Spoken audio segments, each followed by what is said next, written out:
Hello, good evening. Welcome to North West Tonight, Monday evening. I'm Roger Johnson. Thank you very much for joining us. Our top story.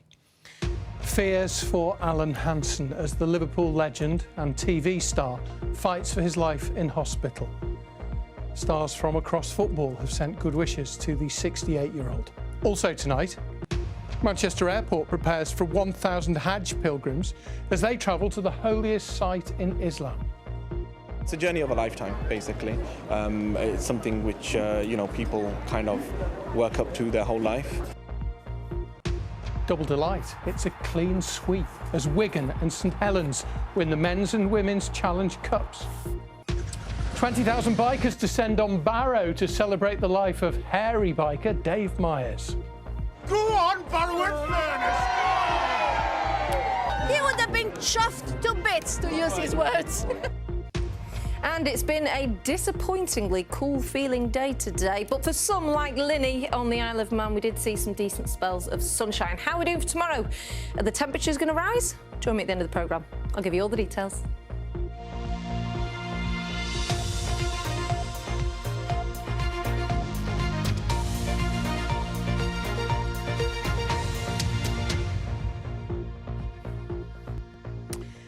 Liverpool Football Club has sent messages of support to its legendary former captain Alan Hansen, who has been taken seriously ill in hospital.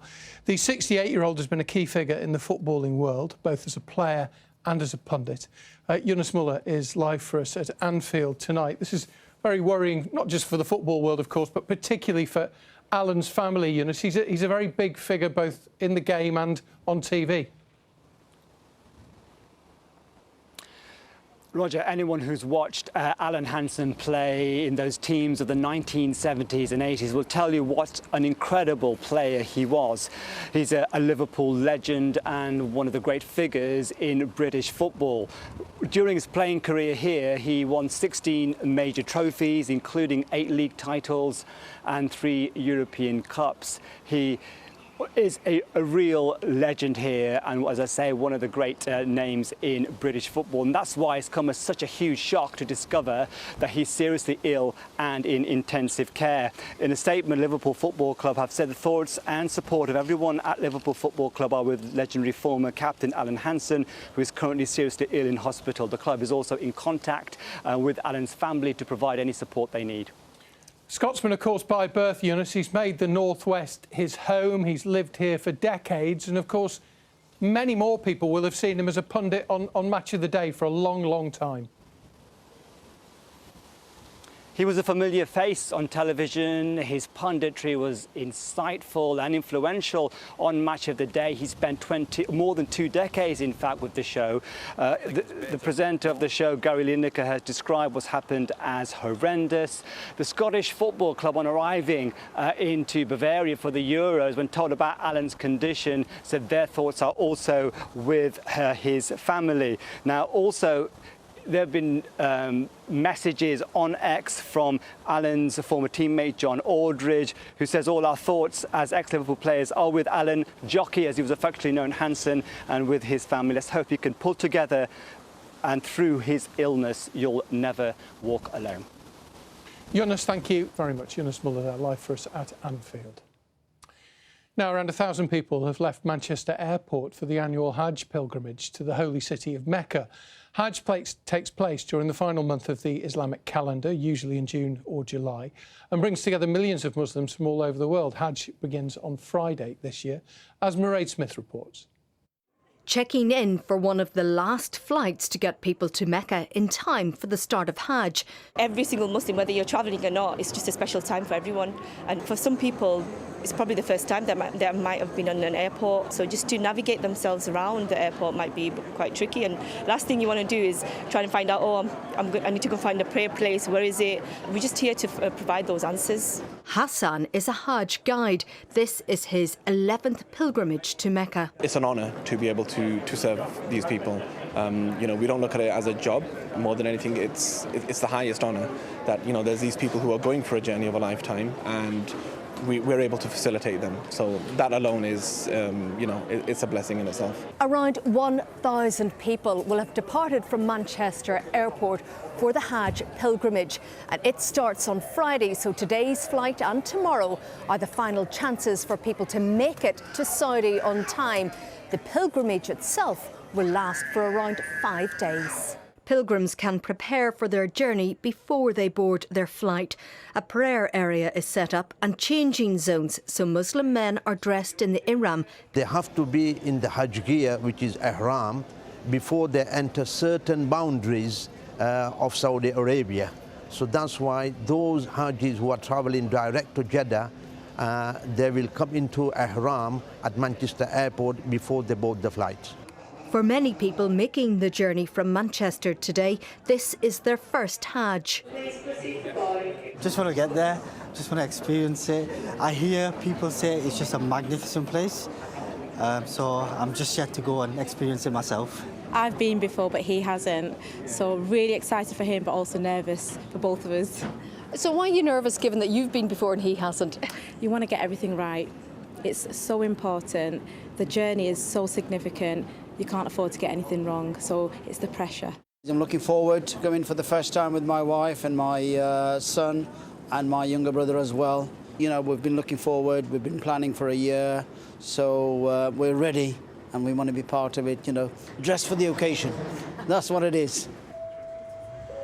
Mairead Smith, BBC Northwest Tonight, Manchester.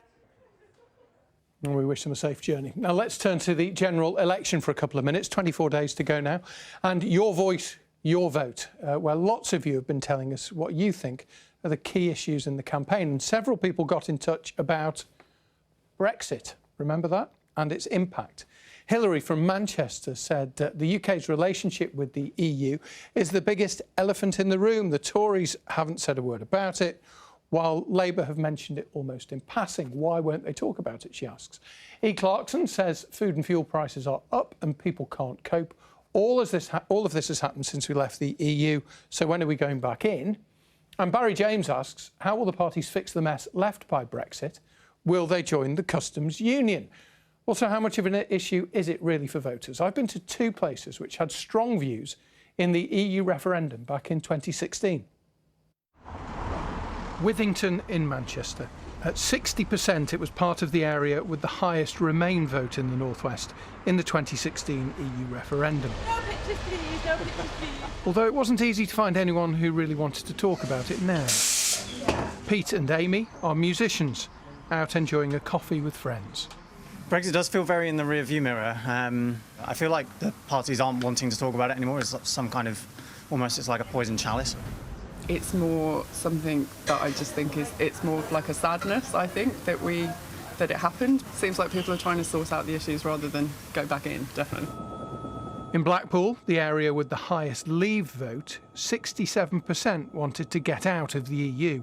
I did vote to come out because I thought we'd be better coming out because we were just giving them loads of money and we were not seeing anything for it really. It was just holding us back.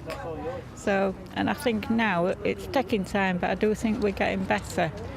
I'm not very happy with it because I haven't actually seen an awful lot of what we were promised would happen if we get out.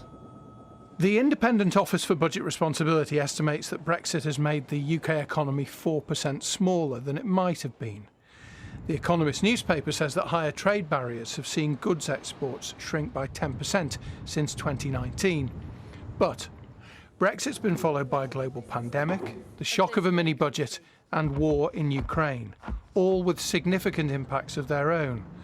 Perhaps that's why we're not hearing much of the B word in this campaign. It's caused problems in some places, and these will come up as parties campaign. But I think parties are going to be quite careful not to have too much about Brexit in their campaigning. 8 years after voting to leave the EU, Brexit's impact remains an issue for many voters, even if we were told we could have our cake and eat it. It's manifesto week, of course, so we'll see whether the parties mention Brexit or whatever they're saying about anything over the next few days. Annabelle's here. She's got all the details on what's been going on today. Thanks, Roger. Yeah, we've heard a lot of party pledges and policies so far during this campaign, but this week we should get to know how they intend to pay for them. First up, the Liberal Democrats. They launched their manifesto today.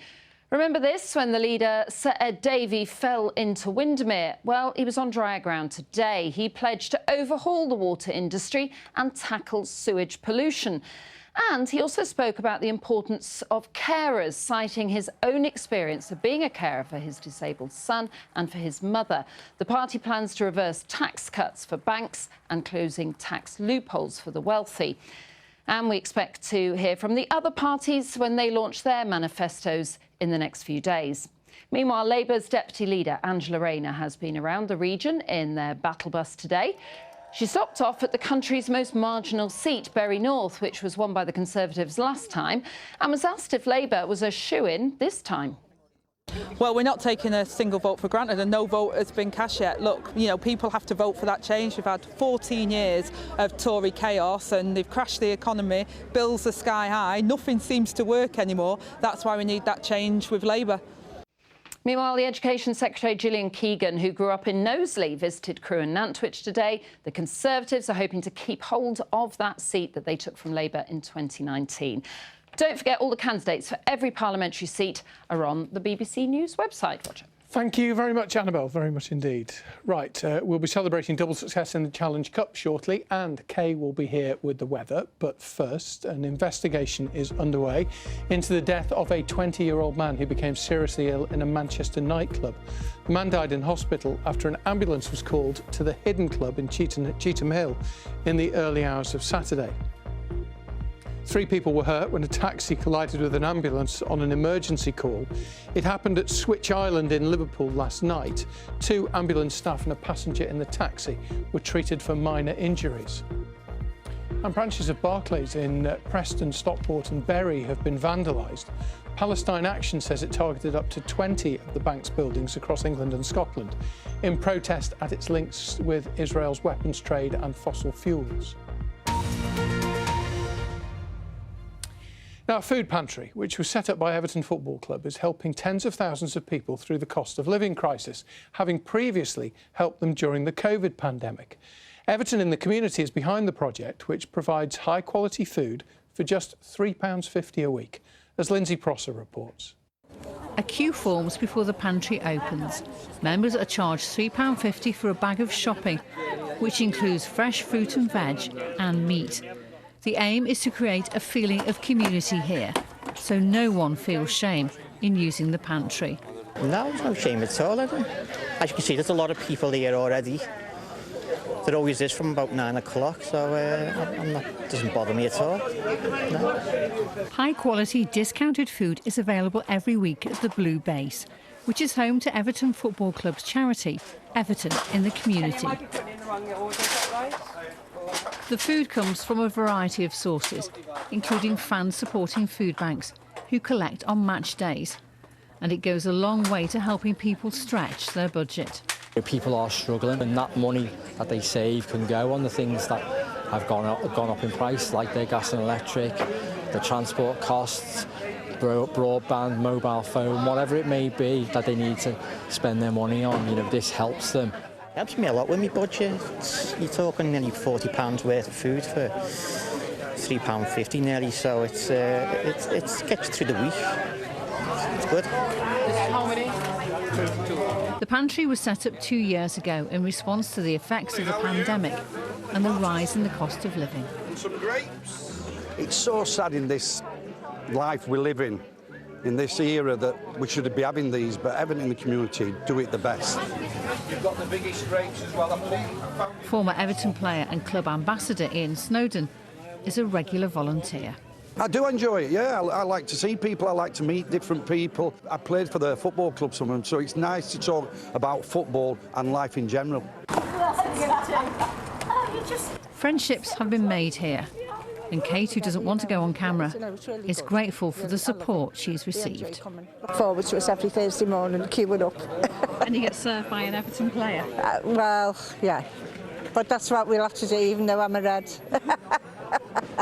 The pantry has now fed over 38,000 people, nearly as many as the capacity of the club's stadium. Lindsay Prosser, BBC Northwest Tonight, Everton. Right, let's move on to sport. Richard is here, over by the Tower, and towering success for our rugby league teams at the weekend, both of them. Yes, well, Roger. Two of them. Two of them, yeah, you're right. Yeah, yeah. We're going to hear from Wigan Warriors' men's head coach and captain in a moment after their fantastic victory. But first of all, to St Helens' women, who won their 4th Challenge Cup in a row. What an achievement, with a dominant 22-0 win over Leeds Rhinos. Saints were in charge for most of the game, scoring 4 tries in all. Jodie Cunningham lifting the trophy once again. And after the game, the skipper was bursting with pride at what the team, let's see them score as well, has achieved. I think the only thing better than doing it the first time is going to be doing it the second time like that. That is an amazing lead side to stop them from scoring with the pressure they had early on. Honestly, I couldn't be prouder. We spoke about we were doing it for each other. Every time you couldn't think of taking another ball and you were doing it for the person next to you. There's people out there that didn't win it last year and they've done it now and they're going to be champions. They are, what a team they are as well. Now to Wigan Warriors, talking of which, have completed the collection by lifting the Challenge Cup for the 21st time. The Warriors beat a brave Warrington Wolves side 18-8 in a terrific contest at Wembley. It means the Warriors, the current Super League and World Club champions, hold all 4 major trophies. Well, earlier today, coach and captain brought them all in to show us. It was so special that Roger even let me borrow his sofa. Yeah, immensely proud. I've said a few times over the weekend, I think to win 1 trophy is special, but I think to have a few and a bit of consistency about our success, I think it's a good indicator of the whole club, not just the players, not just the coaching staff, but from top to bottom, really. What about for you, Liam? I mean, not only did you lift that trophy, you scored a great try as well. I mean, what was it like? Just to be a part of the day, actually starting from earlier in the week. The family seeing us off on Thursday and then the homecoming, coming back to a couple of thousand Wigan fans. I think a lot of Wigan fans have got a lot of memories of going down to the old Wembley and winning so many trophies, and for us to bring some of that back, the memories for them, and give them some more, then it's a great feeling. I know that both of you were Wigan fans, as youngsters will have watched the team win the Challenge Cup many times. What's it like, Liam, first of all, to be part of this history as a player? For me, when I first started playing, you sort of have a lot of dreams you want to achieve, and this probably goes outside the dreams. I never thought we'd have all 4 trophies, and being walking up the steps as captain and leading out 16 other blokes is a very special feeling for me. I bet you could never dream that you'd be the head coach who would deliver all of this. I know you're very proud of Liam and the team, but you must be very proud of yourself as well and what you've achieved. Yeah, it's surreal. It's an honour, really, and a privilege to be in this position. And as long as I'm in this position, I'm going to enjoy it. I've been down at the training ground a few times, as you know, and I can see that you enjoy being together, don't you? Talking of which, Liam, what were the celebrations like? They've been great. Obviously, Saturday after the game, we spent quite a bit of time with family and friends back at the hotel and celebrating as we rightly should. And then the homecoming yesterday was more than everyone expected. The club did a great job of putting on such a great show, and we had Leo Marshall singing up there for us on the stage. He likes a bit of a tune, making a bit of a showman of himself, yeah. And I think all the fans loved it, and it was a great day for all the lads in the squad. That's all well and good, but, you know, come on, spill the beans. Who disgraced themselves? Who was the champion of the drinking games? Any fancy dress involved? I'm not too sure about any fancy dress, but there's a nice local pub down in St Albans what got 40 blokes coming in and having a good time and playing some music, and I'm sure they're seeing some things they probably don't see on an average Sunday afternoon. I heard you saying after the Challenge Cup victory, Mark, that this was particularly special because of, you know, it's a very good Warrington Wolves team, we shouldn't forget that, and the way that your team performed. What do you think in particular made the difference? Great question. I don't know if it separates us from anybody else, but particularly the bond between the playing group. I feel like they really care about one another. Yeah, you can see it, you can feel it. Just finally, Liam, what about the supporters? There's a real connection there, as it always has been, but I feel as though it may be very, very strong at the moment. How much of a part have they got to play? Yeah, I think from a couple of years ago, Matty's done a great job of getting them right to the foundation of the club, and we want to deliver it as much as we can. And, you know, luckily we've done that this weekend, and I'm sure they're very happy, all them Wiganers at the moment. I'm sure they are. Well, talking of which, look at that, 4 trophies. Thank you so much for bringing them all in, and best of luck for the rest of the season. What a fantastic achievement. Bad luck to the Warrington Wolves as well. I'm sure we'll bounce back in Super League. Next to the European Athletics Championships, and Lee's Keely Hodgkinson is through to the semi-finals of the 800 metres after finishing first in her heat this morning. Meanwhile, Liverpool's reigning world champion Katarina Johnson-Thompson has withdrawn from the remainder of the heptathlon event following what her coach describes as a small niggle in her right leg. Let's hope it's not too serious, Roger. The Olympics coming up, as you know, but doesn't look too bad. Brilliant. Rich, thank you very much. Rich had all the sport for us tonight. We've got the weather with Kay in a moment, but first, it was some sight at the weekend. Thousands of bikers heading up the M6 through Cheshire and Lancashire into Cumbria, all for a day that Barrow-in-Furness will never forget. Dave Day honoured local man Dave Myers, of course, one of the Hairy Bikers TV chefs who died in February. Big crowds watched the convoy. There was a big party as well, and tens of thousands of pounds was raised for charity, as Ed Hansen reports. Saturday morning at the Ace Cafe in London, a venue rich in history for motorcyclists. And this weekend, a new piece of biker history was written here.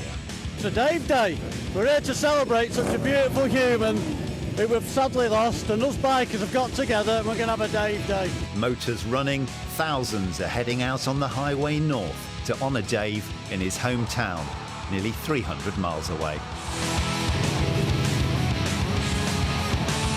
6 hours later, they've made it to the A590 turnoff. The road into Barrow has never seen anything like it. Thousands more bikers have joined on the route north.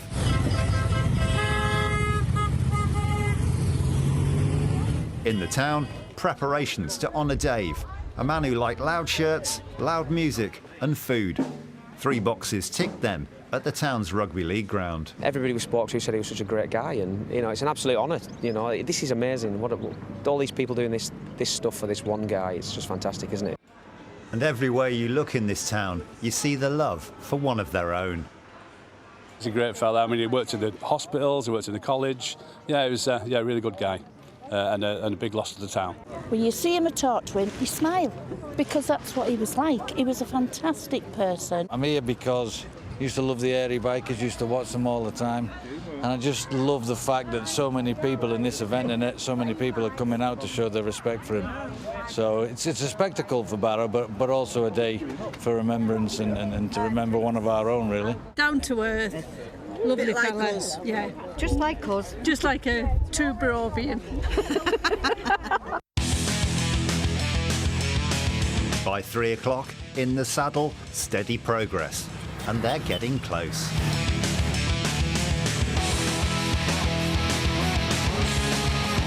And hundreds of people were gathering on Abbey Road to welcome the bikers.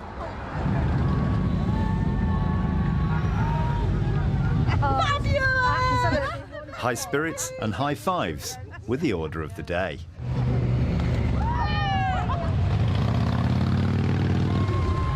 Leading the 2-wheeled 16-mile convoy, Dave's wife and his best friend.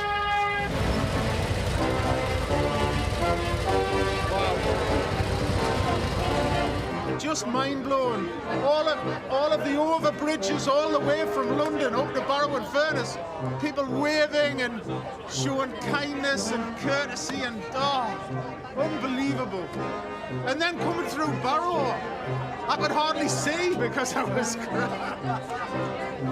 unbelievable. He would have been chuffed to bits, to use his words. Chuffed to bits. Thank you. Incredible. Go on, Barrow-in-Furness! The Dave Day party stretched long into the night, and £60,000 has already been raised for good causes. There's even talk of making it an annual event. Ed Hansen, BBC North West Tonight, Barrow-in-Furness.